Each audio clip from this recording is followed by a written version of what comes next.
और आज के इस कलयुग में अगर आपको लक्ष्मण जैसा भाई मिल जाए या लक्ष्मण जैसा पुत्र मिल जाए तो आप समझिए आप धन्य हो गए। रामायण के अनुसार वनवास सिर्फ भगवान श्री राम को मिला था, लेकिन लक्ष्मण अपने बड़े भाई श्री राम से इतना प्रेम करते थे कि उन्होंने सिर्फ भगवान राम के लिए अपने जीवन के 14 वर्ष वन में बिता दिए और एक क्षण के लिए भी उन्होंने महल और राजपाट के सुखों के बारे में नहीं सोचा। राजमहल एक क्षण में छोड़ दिया, राजपाट सुख जो था सब छोड़ दिया। अगर लक्ष्मण भगवान राम के साथ वनवास पर न जाते तो उनसे कोई प्रश्न नहीं किया जाता, कोई उनसे ये नहीं कहता कि वो क्यों नहीं गए, क्योंकि उन्हें वनवास हुआ ही नहीं था। लेकिन लक्ष्मण के रोम रोम में भगवान श्री राम के लिए ऐसा समर्पण था कि उन्हें अपने भाई से एक क्षण का भी वियोग बर्दाश्त नहीं था।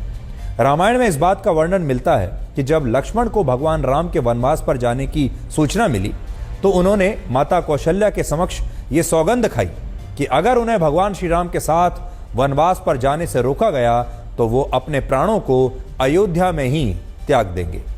उन्होंने माता कौशल्या से कहा कि भगवान राम मेरे प्राण हैं और भला प्राणों के बिना कोई कैसे जीवित रह सकता है, इसलिए लक्ष्मण का महल वहीं होगा जहां भगवान राम वास करेंगे।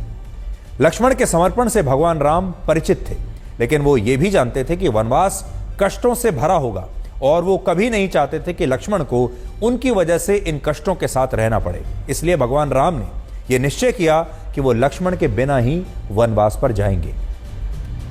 लेकिन जब लक्ष्मण के नेत्र दुख से लाल हो गए, होंठ सूख गए, जीभ अकड़ गई और उन्होंने अपने सुध बुध खो दिए, तब भगवान राम को लक्ष्मण की इस अवस्था को देखकर विवश होना पड़ा और कहना पड़ा कि वो धन्य हैं कि उन्हें लक्ष्मण जैसा भाई मिला।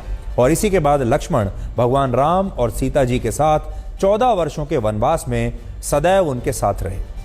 आजकल के ज़माने में जब माता पिता की संपत्ति के लिए भाई भाई से द्वेष रखता है, तब लक्ष्मण ने अपने बड़े भाई भगवान श्री राम के लिए सभी भौतिक सुख त्याग दिए थे और वनवास के दौरान उन्होंने भगवान राम की सच्चे मन से पूरी सेवा की थी।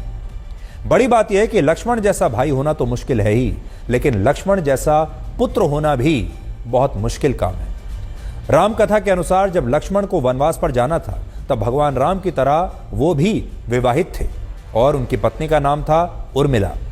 जिस तरह सीता जी ने भगवान राम के साथ वनवास पर जाने के लिए उनसे आग्रह किया, उसी तरह उर्मिला ने भी लक्ष्मण के साथ वनवास पर जाने के लिए आग्रह किया और कहा कि वो भी साथ जाएंगी।